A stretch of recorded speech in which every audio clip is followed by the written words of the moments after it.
প্রিয় ছাত্ররা, আজকের দর্শনের ক্লাসে আমাদের তৃতীয় অধ্যায় শুরু করব, বচনের বিরোধিতা।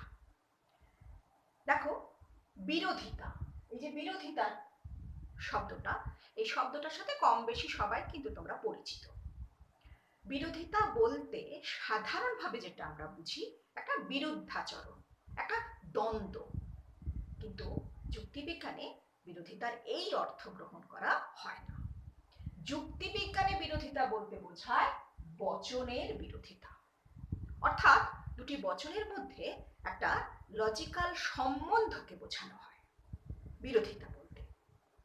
কিন্তু সেই যে সম্বন্ধ, সেই সম্বন্ধটাকে কাদের মধ্যে হতে হবে? দুটো সমজাতীয় বচনের মধ্যে সম্বন্ধটা থাকতে হবে। এখন স্বাভাবিকভাবেই তাহলে প্রশ্ন উঠছে যে সমজাতীয় বচন বলতে কি বোঝায়? দেখো, দুটি সমজাতীয় বচন হচ্ছে সেই বচন যে বচনের উদ্দেশ্য আর বিধেয় এক এবং অভিন্ন হবে।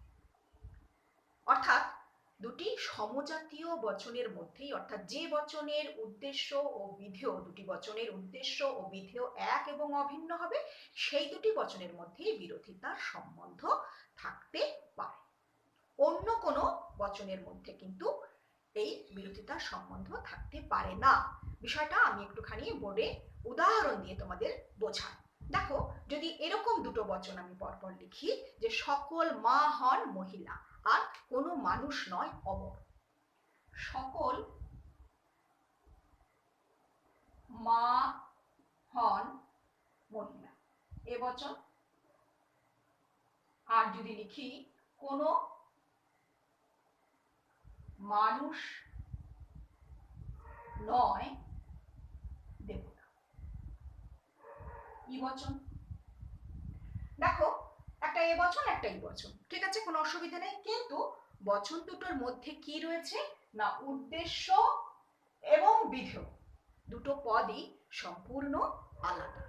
অর্থাৎ এই দুটো বচনের মধ্যে আমি কিন্তু কি করতে পারবো না, কোনো যৌক্তিক সম্বন্ধ নির্ণয় করতে পারবো না। কিন্তু যদি আমি এরকম দুটো বচন লিখি, সকল শিশু হয় সরল আর কোনো শিশু নয় সরল, তাহলে কি হবে? এরকম যদি লিখি সকল শিশু হয় সরল এ বচন, আবার লিখলাম কোনো শিশু নয় সরল ই বচন। দেখো, আগেরটার মতোই, আগেও লিখেছিলাম এ আর ই, এখনো লিখলাম এ আর ই। পার্থক্য কি না, আগের দুটি বচনের মধ্যে উদ্দেশ্য বিধেয় সম্পূর্ণ আলাদা ছিল। এখন যে দুটি বচনের উদাহরণ আমি এখানে লিখলাম, সেই দুটি বচন আলাদা আলাদা দুটি বচন, এবং কিন্তু তাদের উদ্দেশ্য এক, বিধেয় এক। এই উদ্দেশ্য বিধেয় এক যখন হয় দুটি বচনের মধ্যে, তাদেরকে বলা হয় সমজাতীয় বচন। এবং এই ধরনের উদ্দেশ্য এবং বিধেয়, একই উদ্দেশ্য এবং একই বিধেয় বিশিষ্ট দুটি বচনের মধ্যে আমরা কি করতে পারি? বিরোধিতার সম্পর্ক দাবি করতে পারি। এই যে বচন দুটি আমি লিখেছিলাম এখানে, এই ধরনের আলাদা আলাদা উদ্দেশ্য বিধেয় যুক্ত বচনের মধ্যে কোনো বিরোধিতার সম্পর্ক বা কোনো যৌক্তিক সম্পর্ক থাকতে পারে না। কোনো যৌক্তিক সম্পর্ক যদি দাবি করতে হয়, তাহলে সেখানে কি হতে হবে? বচন দুটিকে সমজাতীয় হতে হবে। আশা করি বিষয়টা বুঝতে পারলে। এখন আমরা যেটা নিয়ে আলোচনা করছি সেটা হচ্ছে বচনের বিরোধিতা। এখন দেখো, এই যে বিরোধিতা শব্দটার কথা বললাম আগেই আমি, এই বিরোধিতা কথাটার দুটো অর্থ হয়। এক নম্বর হচ্ছে তার সংকীর্ণ অর্থ, আরেকটা হচ্ছে তার ব্যাপক অর্থ। তো সংকীর্ণ অর্থে বিরোধিতা বলতে কি বোঝায়? সংকীর্ণ অর্থে বিরোধিতা বলতে বোঝায় দুটি বচনের মধ্যে এমন সম্পর্ক যেখানে একটি বচন সত্যি হলে অপর বচন মিথ্যা হবে, একটি বচন মিথ্যে হলে অপর বচন সত্যি হবে। অর্থাৎ দুটো বচন একই সাথে, সংকীর্ণ অর্থে বিরোধিতায় দুটি বচন একই সঙ্গে সত্য বা একই সঙ্গে মিথ্যা হতে পারে না। এটা হচ্ছে সংকীর্ণ অর্থ। আমরা কিন্তু তর্কবিদ্যায় যে বিরোধিতার কথা বলছি, সেখানে কিন্তু এই সংকীর্ণ অর্থটি গ্রহণ করা হয় না। তাহলে কি করা হয়, আমরা বিরোধিতায় যুক্তিবিজ্ঞানের বিরোধিতার যে অর্থ গ্রহণ করি সেটা ব্যাপক অর্থটা গ্রহণ করি। ব্যাপক অর্থটা কি না, ব্যাপক অর্থে যুক্তিবিজ্ঞানে দুটি বচনের মধ্যে বিরোধিতার সম্পর্ক তখনই থাকবে যদি বচন দুটির মধ্যে, নিরপেক্ষ দুটি বচনের মধ্যে কি হয়, গুণের পার্থক্য থাকে বা পরিমাণের পার্থক্য থাকে বা গুণ ও পরিমাণ উভয়েরই পার্থক্য থাকে। তখন আমরা সেই দুটো বচনের মধ্যে কি করতে পারি, বিরোধিতার সম্পর্ক দাবি করতে পারি। তাহলে বোঝা গেল যে দুটো বচনের মধ্যে যে বিরোধিতার সম্পর্ক প্রচলিত যুক্তিবিজ্ঞানে সেই সম্পর্কটাকে ব্যাপক অর্থে গ্রহণ করা হয়েছে। সত্য মিথ্যার পার্থক্যের ভিত্তিতে কিন্তু সেই সংকীর্ণ অর্থটি কিন্তু এখানে গ্রহণ করা হয়নি, এখানে ব্যাপক অর্থ গ্রহণ করা হয়েছে।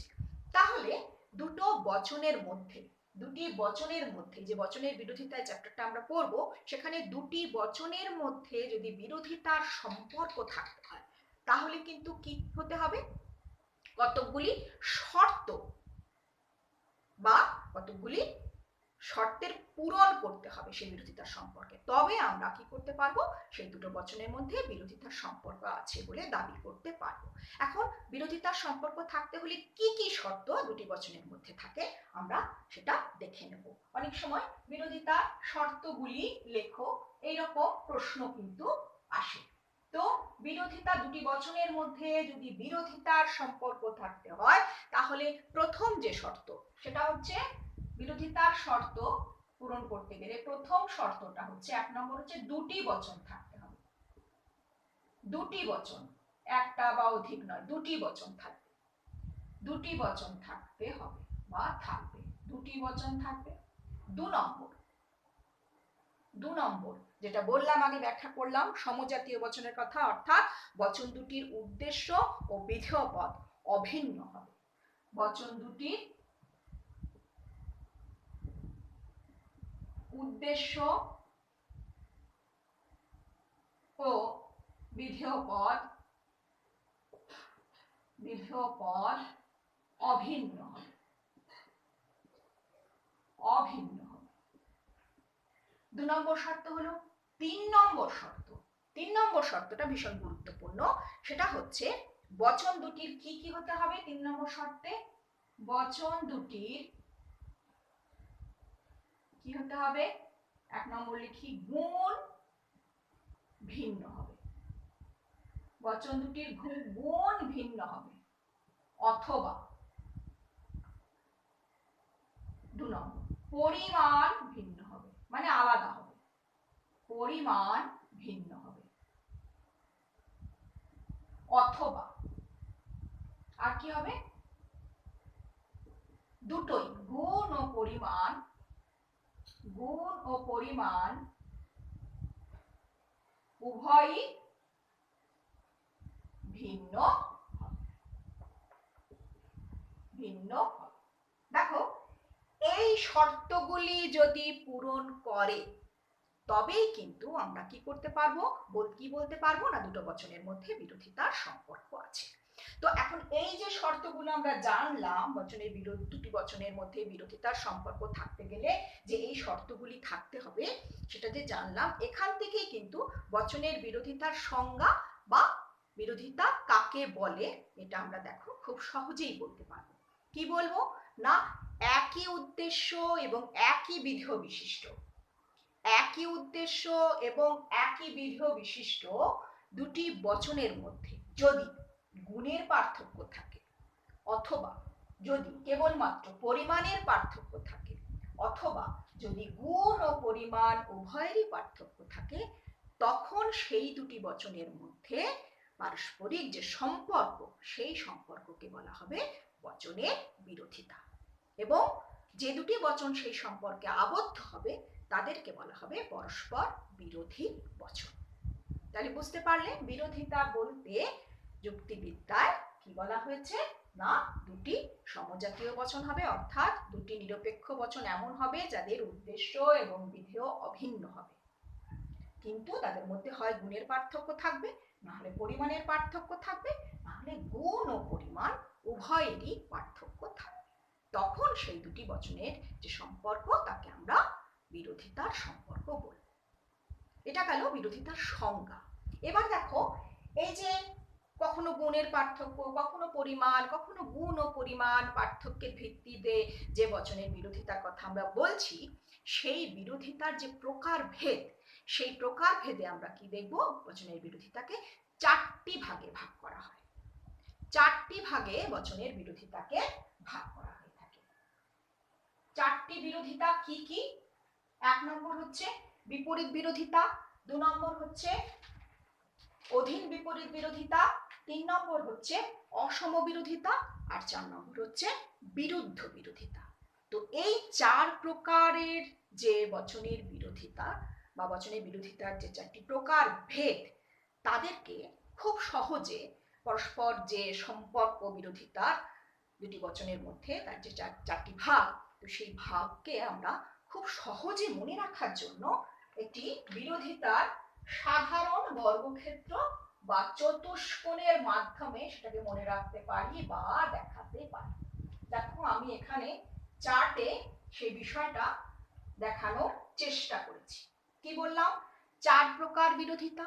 তো 4 প্রকার বিরোধিতার যে সম্পর্ক, সেই সম্পর্কটাকে আমরা কি করে থাকি না, যুক্তিবিজ্ঞানে একটা চতুষ্কোণের মাধ্যমে সেই বিরোধিতার সম্পর্কটাকে আমরা খুব সহজে দেখাতে পারি বা খুব সহজে আমরা সেটাকে মনে রাখতে পারি। কি কি বললাম? 4 প্রকার বিরোধিতা, বচনের বিরোধিতা 4 প্রকার: বিপরীত বিরোধিতা, অধীন বিপরীত বিরোধিতা, অসম বিরোধিতা আর বিরুদ্ধ বিরোধিতা। এই 4 প্রকারের বিরোধিতাকে দেখো একটি চতুষ্কোণের মাধ্যমে, বিরোধিতার সাধারণ বর্গক্ষেত্র বা চতুষ্কোণ, একটি চতুষ্কোণের মাধ্যমে আমরা কি করেছি, এই সম্পর্কটাকে পরিষ্কারভাবে দেখিয়েছি। এইভাবে যদি আমরা এই বর্গক্ষেত্রটা তৈরি করে নিয়ে মনে রাখি, তাহলে সম্পর্কগুলো খুব সহজে আমাদের মনে থাকবে। একে বলে বিরোধিতার সাধারণ বর্গক্ষেত্র বা চতুষ্কোণ। দেখো, 4টি বাহু দিয়ে একটা চতুষ্কোণ রয়েছে। সেই চতুষ্কোণে এখানে কি রয়েছে? একটা রয়েছে ঊর্ধ্বরেখা রয়েছে, এখানে নিম্নরেখা, এগুলো পার্শ্বরেখা আর কর্ণ। এইভাবে আমরা এই চতুষ্কোণটাকে এঁকে নিয়েছি। দেখো, এঁকে নিয়ে আমরা কি করেছি না, একদম মাথার উপরে যে ঊর্ধ্বরেখা রয়েছে সেখানে দুটি সামান্য বচনকে লিখেছি, এ আর ই, আর নিচে যে নিম্ন রেখা রয়েছে সেখানে আমরা লিখেছি দুটো বিশেষ বচনকে, আই আর ও। এই ভাবেই কিন্তু আমাদেরকে এটা লিখতে হবে। যে 4টি নিরপেক্ষ বচনের বিরোধিতার সম্পর্কের কথা আমরা পড়ছি, তাদেরকে আমরা লেখার সময় এই বিরোধ চতুষ্কোণে কিন্তু এইভাবেই লিখবো। উপরের ঊর্ধ্বরেখায় সামান্য বচন দুটি এ আর ই, আর নিচে যে নিম্ন রেখাটি দিয়েছি সেখানে বিশেষ বচন দুটি আই আর ও। আর দুটি দেখো কর্ণ ছেদ করেছে। তাহলে এইভাবে যখন লিখেছি এ ই আই ও, তাহলে যে 4 প্রকার আমরা প্রকার ভেদ পেয়েছি, সেই ভেদটা দেখো কত সুন্দরভাবে পরিষ্কারভাবে এখানে আমরা বুঝতে পারছি। যেটি ঊর্ধ্বরেখা সেটি হচ্ছে বিপরীত বিরোধিতার সম্পর্ক বোঝাচ্ছে। কোন দুটি বচনের মধ্যে আমরা লিখেছি, কিভাবে লিখবো, এ ই আই ও বললাম। তাহলে দেখো, বিপরীত বিরোধিতা বোঝাচ্ছে কোন দুটি বচনের মধ্যে, এ আর ই। অধীন বিপরীত বিরোধিতা কোন দুটি বচনের মধ্যে বোঝাচ্ছে, আই আর ও, নিম্ন রেখায়। আর বাম দিকে রয়েছে একটি পার্শ্বরেখা, ডান দিকে রয়েছে একটি পার্শ্বরেখা। দেখো, বাম দিকের পার্শ্বরেখায় বোঝাচ্ছে অসম বিরোধিতা, ডান দিকের পার্শ্বরেখায় অসম বিরোধিতা। বাম দিকে অসম বিরোধিতা কাদের মধ্যে, এ আর আই, এই দুটি জোড়ের মধ্যে। আর ডান দিকে বোঝাচ্ছি যে অসম বিরোধিতা ই আর ও, অর্থাৎ দুটো জোড়ার মধ্যে। অসম বিরোধিতা দুটো জোড়ের মধ্যে আমরা পাবো, এ আর আই, ই আর ও। বুঝতে পেরেছো? এবার দেখো কে পড়ে রইলো, বিরুদ্ধ বিরোধিতা। বিরুদ্ধ বিরোধিতা এই সম্পর্কটাকে আমরা কিভাবে দেখাবো, এই চতুষ্কোণের কর্ণের মধ্যে দিয়ে। দেখো, কর্ণের মধ্যে দিয়ে এই দুটো যে কর্ণ মিলেছে, অর্থাৎ এ আর ও মিলেছে, অর্থাৎ এ আর ও এদের মধ্যে কি সম্পর্ক, বিরুদ্ধ বিরোধিতা। আবার এই দেখো, এখানে এখানে কোণ মিলেছে, অর্থাৎ ই আর আই এদের মধ্যেও সম্পর্ক কি, বিরুদ্ধ বিরোধিতা। তাহলে বোঝা গেল, অসম বিরোধিতাও দুটি জোড়ের মধ্যে আলাদা আলাদা, আর বিরুদ্ধ বিরোধিতাও দুটি জোড়ের মধ্যে, এ আর ও, ই আর আই। এইরকম ভাবে এই 4 প্রকার বিরোধিতাকে খুব সহজে আমরা কি করতে পারবো, মনে রাখার জন্য এই বিরোধিতার সাধারণ বর্গক্ষেত্র বা এই চতুষ্কোণটা আমরা যুক্তিবিজ্ঞানে করে থাকি। তো এইটাকে সুন্দরভাবে আমাদের মনে রাখতে হবে এবং এখান থেকেই আমরা দেখো খুব সুন্দরভাবে বুঝতে পারবো যেটা, যে বিভিন্ন প্রকার বিরোধিতার সংজ্ঞা। আমরা বিরোধিতার শর্ত প্রথমেই পড়লাম যে কখনো গুণের, কখনো পরিমাণের, কখনো গুণ ও পরিমাণ উভয়েরই যখন পার্থক্য থাকবে সেইটার ভিত্তিতে কিন্তু এই 4 প্রকার বিরোধিতাকে আমরা পেয়েছি। তো প্রথমেই আমরা দেখো বিপরীত বিরোধিতার কথা বলবো। বিপরীত বিরোধিতা কোথায় পেয়েছি? বিরোধ চতুষ্কোণের একদম ঊর্ধ্বে যেটা রয়েছে, যে দুটো বাহু রয়েছে তাদেরকে মিলিয়েছে কে? এ আর ই। এ বচন আর ই বচন, এদের মধ্যে কিসের সম্পর্ক? বিপরীত বিরোধিতার সম্পর্ক। দেখো দুটি বিপরীত বিরোধিতার সম্পর্ক কিরকম, কখন হয় দুটি বিপরীত বিরোধিতার সম্পর্ক? যখন দুটি বচন যাদের উদ্দেশ্য এবং বিধেয় একই উদ্দেশ্য এবং একই বিধেয় যুক্ত দুটি সামান্য বচন, আমি বললাম ঊর্ধ্বে থাকবে সামান্য বচন, একই উদ্দেশ্য এবং একই বিধেয় যুক্ত দুটি সামান্য বচন, সামান্য সদর্থক আর সামান্য নমার্থক, এ আর ই, দুটি সামান্য বচনের মধ্যে যখন গুণের পার্থক্য থাকবে তখন সেই দুটি বচনের যে পারস্পরিক সম্পর্ক, সেই বিরোধিতার সম্পর্ককে বলা হবে বিপরীত বিরোধিতার সম্পর্ক। এবং অবশ্যই বচন দুটি যে বিরোধী বচন, যে এরা দুজনে যে বিরোধী বচন, সেটা যে সম্পর্ক সেটা হবে বিপরীত বচনের সম্পর্ক। অর্থাৎ দেখো সকল শিশু হয় সরল, উদাহরণ দিয়েছি এ বচন, আর ই বচন কোন শিশু নয় সরল। তা এ বচন মানে সামান্য সদর্থক আর ই বচন মানে সামান্য নমর্থক। তাহলে কি এক রইল? পরিমাণটা এক রইল, আলাদা কি হলো? গুণ। এটা সদর্থক, এটা নমর্থক। বুঝতে পেরেছো? তাহলে একই উদ্দেশ্য এবং একই বিধেয় যুক্ত দুটি সামান্য বচনের মধ্যে যদি গুণের পার্থক্য থাকে তখন সেই দুটি বচনের মধ্যে যে পারস্পরিক বিরোধিতার সম্পর্ক, সেই সম্পর্কটাকে বলা হয় বিপরীত বিরোধিতার সম্পর্ক। এবং এই সম্পর্ক কার কার মধ্যে, কোন কোন বচনের মধ্যে? খুব সহজে মনে থাকবে ঊর্ধ্বরেখায় এ আর ই এর মধ্যে। এরপরে আমরা চলে আসব নিম্নে যে রেখাটি রয়েছে চতুষ্কোণে, সেখানে আমরা কাদেরকে পাচ্ছি? আই আর ও। দেখো আই আর ও, আমি কি বলেছিলাম? বিশেষ বচন লিখবো নিচে নিম্ন রেখায়। তো আই বচন আর ও বচনের মধ্যে যে সম্পর্ক সেটা হচ্ছে অধীন বিপরীত বিরোধিতার সম্পর্ক। এই সম্পর্কটা কিরকম? দেখো এখানে আমি উদাহরণ দিয়েছি, কোন কোন মানুষ হয় কবি, আই বচন, আর ও বচন কোন কোন মানুষ নয় কবি। তাহলে আই বচন মানে হচ্ছে বিশেষ সদর্থক আর ও বচন মানে হচ্ছে বিশেষ নমর্থক। তাহলে কি হলো? কোনটা এক হলো? পরিমাণ কিন্তু এদের এক। কি আলাদা? গুণের পার্থক্য। তাহলে আমরা সংজ্ঞাটা কি লিখবো? সব কিছুরই সংজ্ঞার ফরম্যাটটা দেখো এক। কি বলবো?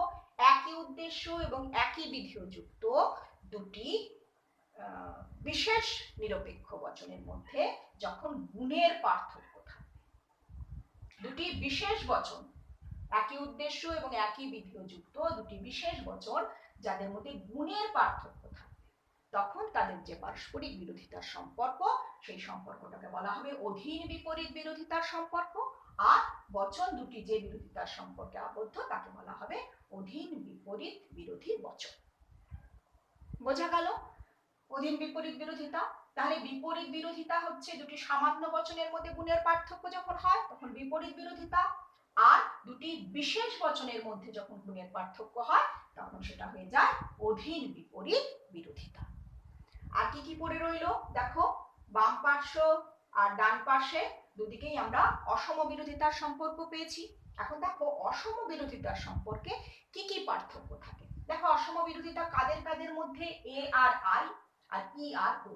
এ আর আই, ই আর ও। দেখো এ বচন উদাহরণ, সকল মানুষ হয় স্বার্থপর। আই বচন, কোন কোন মানুষ হয় স্বার্থপর। দেখো এরা এই বচন দুটি, নিরপেক্ষ বচন দুটি কিরকম সম্পর্ক? না এ বচন হচ্ছে সামান্য সদর্থক আর আই বচন হচ্ছে বিশেষ সদর্থক। তাহলে এদের মধ্যে পার্থক্য কোথায় রয়েছে? দেখো গুণের কোনো পার্থক্য নেই, দুজনেই সদর্থক। তাহলে পার্থক্য কিসের? পরিমাণের পার্থক্য। এইটা এই একটা জোরের মধ্যে পার্থক্য, এই যে এদিকে দেখিয়েছি বাম দিকে এ আর আই, আবার ডান দিকে ই আর ও। এই পার্শ্বরেখাতেও কিন্তু অসম বিরোধিতার সম্পর্ক দেখিয়েছি। অর্থাৎ দুটো জোর, যেটা বললাম দুটো জোরের মধ্যে ই আর ও, কোনো মানুষ নয় চতুষ্পদ, ও বচন কোনো কোনো মানুষ নয় চতুষ্পদ। দেখো ই বচন মানে কি সামান্য নমর্থক, আর ও বচন হচ্ছে বিশেষ নমর্থক। তাহলে কোনটা এক? এই গুণটা এক, তাহলে আলাদা কি? পরিমাণ আলাদা। তাহলে বোঝা গেল এই জোরের ক্ষেত্রেও দেখো এখানে পরিমাণ আলাদা, আবার এই জোরের ক্ষেত্রেও পরিমাণ আলাদা, একটা সামান্য একটা বিশেষ। গুণ এক, প্রথম জোড়াটায় গুণ সদর্থক, দ্বিতীয় জোড়াটায় গুণ নমর্থক। তাহলে অসম বিরোধিতা কাকে বলবো? একই উদ্দেশ্য এবং একই বিধেয়যুক্ত দুটি বচন যেখানে শুধুমাত্র পরিমাণের পার্থক্য থাকে। যদি তাদের মধ্যে পরিমাণের পার্থক্য থাকে তাহলে তাদের পারস্পরিক যে সম্পর্ক বিরোধিতা, সেই সম্পর্কটাকে বলা হবে অসম বিরোধিতার সম্পর্ক। আর এই বচন জোড়াগুলি পরস্পর কি কোন সম্পর্কে আবদ্ধ হবে? অসম বিরোধী বচনের সম্পর্কে আবদ্ধ হবে। তাহলে বোঝা গেল দুটো জোড়ের মধ্যে এ আই আর ই ও, এদের এই দুটি আলাদা আলাদা জোড়ের মধ্যে যে সম্পর্ক, সেখানে কিসের পার্থক্য রয়েছে? শুধুমাত্র পরিমাণের পার্থক্য রয়েছে। গুণটা এক, পরিমাণের পার্থক্য, সেই ভিত্তিতে এরা কি সম্পর্কে আবদ্ধ? অসম বিরোধিতার সম্পর্কে আবদ্ধ। এখানে একটা কথা বলার আছে, দেখো এ আর আই এটা হচ্ছে সামান্য বচন, আইটা হচ্ছে বিশেষ বচন।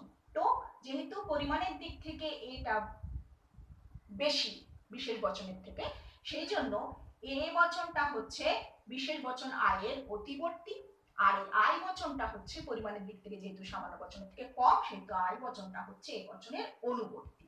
এদিকেও তাই, দেখো সামান্য বচন ই আর ও, সামান্য বচন ইটা হচ্ছে ও এর অতিবর্তী আর ওটা হচ্ছে ই এর অনুবর্তী। এই যে সম্পর্ক এদের মধ্যে পরিমাণের পার্থক্যের ভিত্তিতেই তো এটা হয়েছে, সেই জন্য এই সম্পর্ক, এই অসম বিরোধিতার সম্পর্ককে আবার অনুবর্তী অতিবর্তী সম্পর্কও বলা হয়, বা অতিবর্তী অনুবর্তী সম্পর্ক নামেও এদেরকে নামকরণ করা হয়ে থাকে। এটা গেল অসম বিরোধিতার একটা আলাদা দিক। এবার চলে আসি দেখো বিরুদ্ধ বিরোধিতা। কি বলেছিলাম? বিভিন্ন যে বাহুগুলো উপরে নিচে পাশে, সেগুলো সম্পর্ককে আমাদেরকে সঙ্গে পরিচয় করিয়ে দিচ্ছে, কার সঙ্গে কি সম্পর্ক বলছে। ঠিক সেরকম ভাবে আমরা দেখো দুটি কর্ণ দ্বারা ছেদ করেছি বর্গক্ষেত্রটাকে, সেই কর্ণ দুটিও কিন্তু একটা সম্পর্ককে দেখাচ্ছে। দেখো দুটো জোড়ার মধ্যে সম্পর্ক দেখাচ্ছে। এ আর ও কিসের সম্পর্ক? বিরুদ্ধ বিরোধিতা। আবার ই আর আই তাদের মধ্যে কিসের সম্পর্ক? বিরুদ্ধ বিরোধিতা।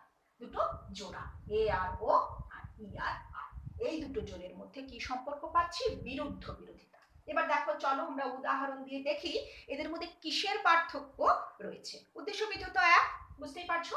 দেখো এখানে বিরুদ্ধ বিরোধিতার সম্পর্ক এ আর ও। এ সকল মানুষ হয় মরণশীল, আর ও কোনো কোনো মানুষ নয় মরণশীল। উদ্দেশ্য বিধেয় এক রয়েছে, কি বচন? সামান্য সদর্থক আর বিশেষ নমর্থক। খেয়াল করো এতক্ষণ যে সম্পর্কগুলো আগে আমরা পড়লাম সেখানে একটির পার্থক্য ছিল, হয় গুণের পার্থক্য না হলে পরিমাণের পার্থক্য। এখানে এসে দেখো দুটোই পরিবর্তিত হয়ে গেছে। সামান্য এটা বিশেষ, এটা সদর্থক, এটা নমর্থক। নিচেও তাই, দেখো এটা সামান্য, এটা বিশেষ, এটা নমর্থক, এটা সদর্থক। অর্থাৎ এখানে কি হয়ে যাচ্ছে? দুটোরই পার্থক্য। ওই যে বলেছিলাম শর্তের সময়, হয় গুণের পার্থক্য হবে না হলে পরিমাণের পার্থক্য হবে, নাহলে গুণ ও পরিমাণ উভয়েরই পার্থক্য থাকবে। তো দেখো বিরুদ্ধ বিরোধিতার ক্ষেত্রে কিন্তু আমরা সেই জিনিসটা পেয়ে গেলাম।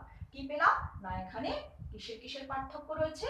যেমন পরিমাণেরও পার্থক্য রয়েছে, একটা সামান্য একটা বিশেষ, তেমনি গুণেরও পার্থক্য রয়েছে, একটা সদর্থক একটা নমর্থক। তাহলে আমরা বিরুদ্ধ বিরোধিতার যখন সংজ্ঞা দেব তখন কি বলবো?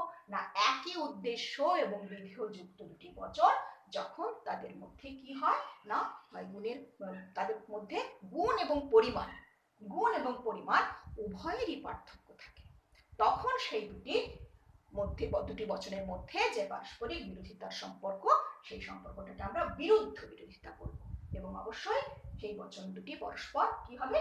বিরুদ্ধ বিরোধী বচন হবে, একে অপরের বিরুদ্ধ বিরোধী বচন হবে। তাহলে বোঝা গেল বিরুদ্ধ বিরোধিতা তাহলে কখন হচ্ছে? যখন গুণ এবং পরিমাণ উভয়েরই পার্থক্য হচ্ছে, তখন কি হচ্ছে? সেই দুটি বচনের মধ্যে যে বিরোধিতার সম্পর্ক, সেই সম্পর্কটা হচ্ছে বিরুদ্ধ বিরোধিতার সম্পর্ক। এইরকম ভাবে খুব সহজেই আমরা এই যে বচনের চার প্রকারভেদ, সেই প্রকারভেদটাকে খুব সুন্দর করে ছোট্ট করে যদি আমরা এই বিরোধ চতুষ্কোণের মাধ্যমে এই বিরোধ চতুষ্কোণটাকে মাথায় রেখে দিই, তাহলেই কিন্তু কি করতে পারবো আমরা, এই বচনের বিরোধিতা, বিভিন্ন বচনের মধ্যে যে পারস্পরিক সম্পর্ক, সেই সম্পর্কগুলো খুব সহজে আমরা মনে রাখতে পারব। আশা করি আমি এই চার্টের মাধ্যমে তোমাদেরকে বচনের বিরোধিতা বলতে কি বোঝায়, বা তার যে 4টি প্রকারভেদ, তাদেরকে কিভাবে সাধারণ বর্গক্ষেত্র বা চতুষ্কোণের মাধ্যমে প্রকাশ করা যায়, বা বিভিন্ন সম্পর্কগুলো কিসের ভিত্তিতে, কখন গুণের ভিত্তিতে, কখন পরিমাণের ভিত্তিতে, কখন গুণ ও পরিমাণ উভয়েরই ভিত্তিতে এই সম্পর্কগুলো গড়ে উঠেছে, তার যে সংজ্ঞা দিলাম, আশা করি তোমরা বুঝতে পেরেছ। তাহলে আজকের ক্লাসের আলোচনা এখানেই শেষ করছি।